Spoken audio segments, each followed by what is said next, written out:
ठीक है, अपना क्वेश्चन है भाई जेई मेन 2025 का। A biconvex lens has radius of curvature of both surface same as 1/6 centimetre, यानी कि एक बाई कॉन्वेक्स लेंस है जिसका R1 और R2 दोनों का वैल्यू कितना है 1/6 सेंटीमीटर। ठीक, तो बना लेते हैं, इसका फोकस भी निकाल देंगे। ये हो गया लेंस। ठीक, इसका ना ग्लास का मटेरियल नहीं दिया है क्वेश्चन में। If the lens is required to be replaced by another convex lens having different radii of curvature on both sides R1 unequal to R2 without any change in lens power, then possible combination of R1 and R2 is। तो इसका अपने को focus निकालना पड़ेगा। ठीक है, तो बाद में पढ़ के बता रहा क्या लिखा है, पहले इसका चुपचाप फोकस निकाल लेते हैं। ठीक है, क्या यूज करेंगे, लेंस मेकर फॉर्मूला। ठीक है, इसका डेरिवेशन भी डाला हुआ है भाई।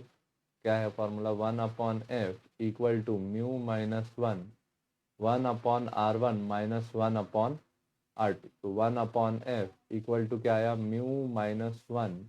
एक रेडियस राइट साइड होगा, जो फर्स्ट रेडियस है तो उसको क्या लोगे, +1/6 सेंटीमीटर। और जो सेकंड रेडियस होगा वो किधर होगा, लेफ्ट साइड होगा। तो R2 का वैल्यू क्या लोगे, -1/6 सेंटीमीटर। R1 का वैल्यू 1/6 माइनस R2 का वैल्यू -1/6। 6 ऊपर 6 ऊपर, 1/f इक्वल टू क्या आया, mu minus 1, 6 minus 6। 1/f equal to क्या आया, mu minus 1, 6 plus 6। 1/f equal to क्या आया, म्यू माइनस 1 इंटू 12। तो फोकस का वैल्यू यहाँ पे कितना आया,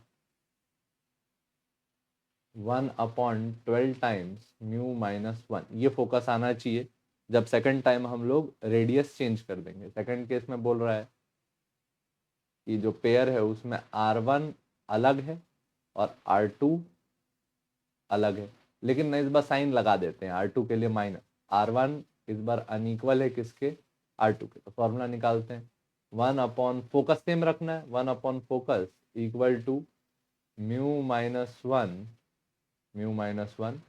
1/R1 माइनस 1/, इस बार क्या, -R2। तो यहाँ पेयरिंग अपने को मिल जाएगी।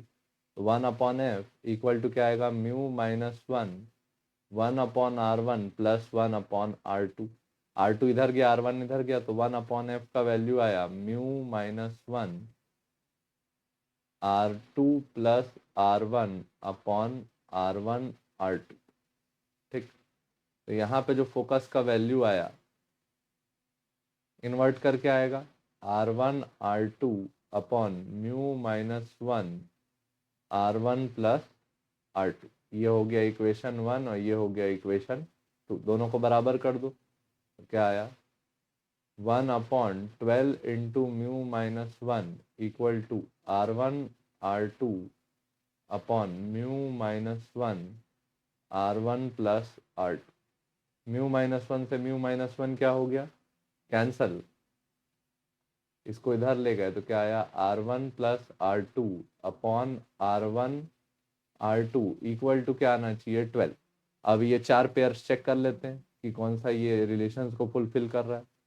R1 का वैल्यू कितना है, 1/3 प्लस 1/7 अपॉन 1/3 इंटू 1/7। इसका वैल्यू 12 आना चाहिए, देखते हैं। 7 3 जा 21, एलसीएम हो गया। 7 ऊपर गया, 3 इधर ऊपर गया, अपॉन क्या आया, 1/21। तो नहीं, ये तो 10 आया, तो फर्स्ट वाला कैंसिल हो गया।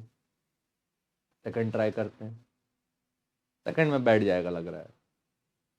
1/5 प्लस 1/7 अपॉन 1/5 इंटू 1/7। 5 और 7 का एलसीएम तो होगा नहीं, मल्टीप्लाई होगा, 35। 5 के टेबल में 35 कितने बार में, 7 टाइम्स में। 7 के टेबल में 35 5 बार में, अपॉन 1/35। 35 कैंसिल, आंसर कितना आया, 12। तो कौन सा पेयर ट्रू हो गया, 1/5, 1/7।